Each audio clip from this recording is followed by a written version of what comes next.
Picture this. Your neighbor's house goes dark. The whole street goes dark. But your lights stay on. Your water is hot. Your house is warm. And you haven't touched the grid in 3 days. That's not a scene from a movie. That's what happens when you understand something. The energy industry has been quietly hoping you never figure out. And in the next 10 minutes, I'm going to show you exactly what that is.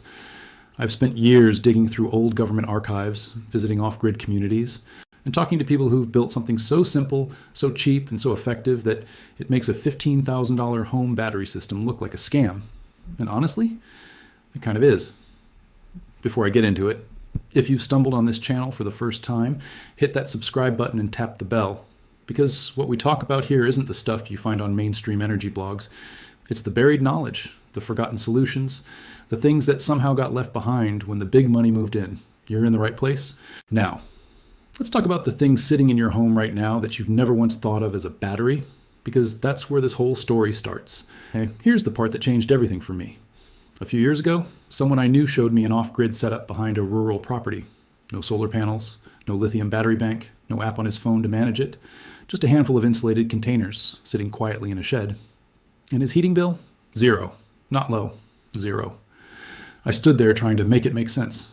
And when he explained it, I felt something I can only describe as embarrassed. Because the concept was so simple, I should have known it years earlier. What he had built wasn't a battery in the traditional sense. It was a thermal storage system. And that distinction, that one word difference, is worth about $10,000 to the average homeowner. Here's what that means in plain language. Most people, when they think about storing energy at home, think about storing it as electricity. You generate power, you stuff it into a chemical battery, you pull it back out when you need it.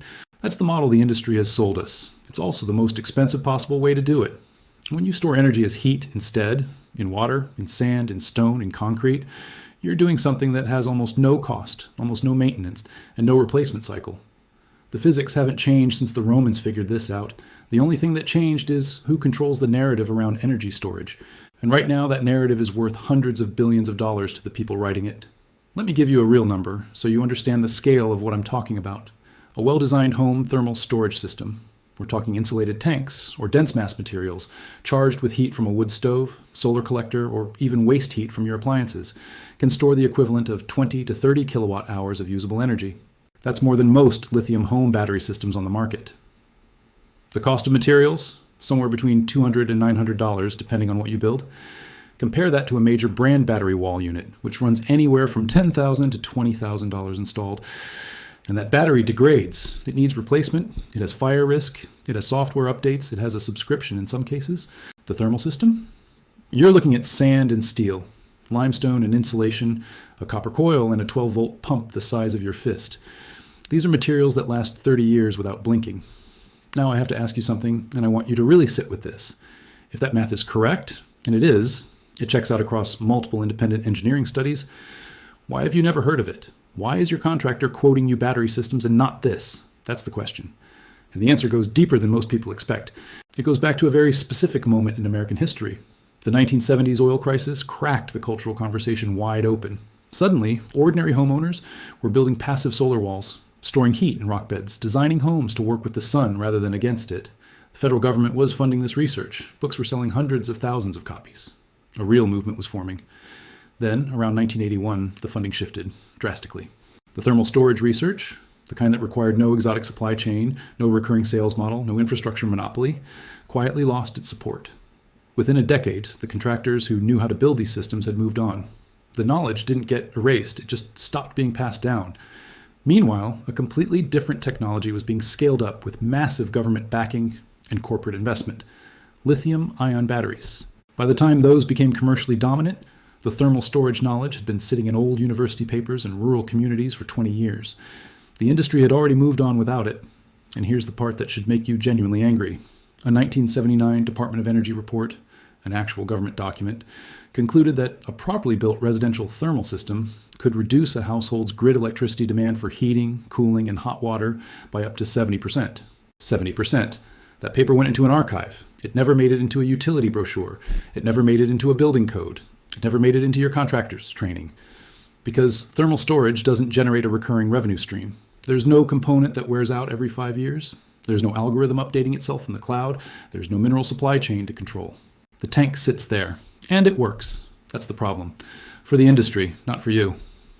Now, here's where I want to bring this out of the abstract and into your actual home, because this matters regardless of whether you're renting a house in the suburbs or sitting on 40 acres. The core concept scales to almost any living situation. The simplest version is what some engineers call interior thermal mass charging.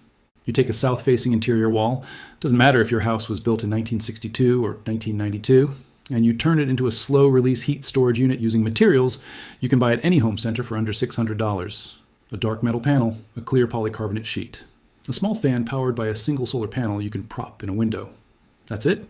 The dark metal absorbs solar heat through the polycarbonate during the day. The fan moves that warm air into the room. At night, the wall itself, which has been absorbing heat all day, slowly radiates it back into your living space. Field studies from the early 1980s showed this single modification cut winter heating fuel consumption in older homes by 30 to 40%. One wall, $600, 1 weekend of work. If you have a basement, you have an even more powerful option. The ground below a basement floor sits at a stable 55 degrees year-round. That's thermal mass you're not using. A crushed stone bed built on top of your existing concrete slab, bordered by foam insulation and covered with a simple plywood platform, becomes a passive heat storage reservoir that you can charge with warm air from your wood stove, your heating system, or your warm wall. You can draw that stored heat back into the space for days. Families have run winter heating operations off of these systems for decades without a single repair. The most complete version of this idea, the one I want to walk you through right now, is what I'll call a sand battery reservoir. And the version people have been quietly building in rural communities has gone through over a century of real-world refinement. Here's what you're building. A box, roughly 3 feet by 3 feet by 4 feet tall, lined on the inside with 2 inches of polyisocyanurate foam board. You can pick that up at any hardware store for about $30 a sheet. Inside that insulated box, you fill it with a mixture of silica sand and iron filings. The iron comes from machine shop floor sweepings. Many shops will give it away for free. Iron conducts heat roughly 40 times faster than stone, so this mixture charges and discharges much faster than older designs. The sand stabilizes the temperature. Inside the sand, you coil a copper pipe. Water runs through that pipe, driven by a 12-volt pump powered by a small solar panel. That circulating water carries heat from the sand to your hot water tank, your radiant floor tubing, or directly into a room heat exchanger. What you end up with is a device the size of a chest freezer, sitting in your basement or mudroom or garage, that holds the equivalent of roughly 28 kilowatt hours of usable thermal energy. That's charged from a wood stove, a propane burner, or a solar thermal collector. It costs less than $250 in materials. It doesn't need a permit in most jurisdictions because legally it's a piece of furniture with a heat source attached. And it holds its heat for up to 7 days. Run those numbers against a modern lithium home battery and the ratio is almost embarrassing. The same usable energy storage, about 150 times cheaper to build. No fire chemistry, no degradation curve, no replacement cycle. Now here's what I want to ask you to do right now. Go to the comments section and tell me 2 things. First, what year was your home built? Second, which wall in your home faces south? I ask because the exact starting point, whether you begin with an interior mass wall, a basement reservoir, or a full sand battery system, it depends on what you're working with. And I read every comment. I reply to as many as I can. If you give me those 2 details, I can point you toward the specific configuration that will actually make a difference for your situation this winter. The reason I ask about pre-1980 homes specifically is this. Older construction used real mass, plaster walls, brick, thick wood framing, dense foundations. All of that mass is already sitting in your home right now, functioning as an untapped thermal battery. New construction, with its thin walls and slab-on-grade foundations, actually has to spend serious money to recreate what you already own. You have an advantage you've never been told about. I want to close with something that stuck with me since I first started going deep on this topic. The reason this knowledge got buried isn't because of one villain. It's not a conspiracy. It's something quieter and more frustrating than that. It's the simple institutional reality that the systems we've built to certify, regulate, and fund energy technology were built by people who profit from dependence. Building codes don't give credit for thermal mass walls. They never have. The code was written by committees dominated by the heating and cooling equipment industry. A home with a perfectly engineered sand battery in the basement gets 0 points. A home with a $15,000 heat pump system gets full marks. That one document, the Model Energy Code, first published in 1983, is the reason your home inspector has never mentioned any of this. Not because it doesn't work, because it was never written into the framework that tells professionals what to look for. The cracks in that system, though, are real. They're everywhere. The code governs new construction and major renovations. It does not govern what you build inside your existing home. A thermal wall is an interior modification. A basement reservoir is a freestanding structure. A sand battery is a piece of furniture. The regulatory framework literally does not apply, which means the solution has been sitting outside the wall of what the industry can control this entire time, hiding in old DOE archives, living in off-grid communities, waiting to be rediscovered by people who are tired of paying someone else for the right to stay warm in their own home. You walked into this video paying that bill. You don't have to walk out doing the same. If this hit you the way it hit me the first time I understood it, share this with someone. A friend, a family member, a neighbor who's been complaining about their heating costs. This information costs nothing to pass on. And if you're not subscribed yet, now is the time. Every week we dig up another piece of knowledge that somebody decided wasn't worth teaching you. They were wrong. See you in the next one.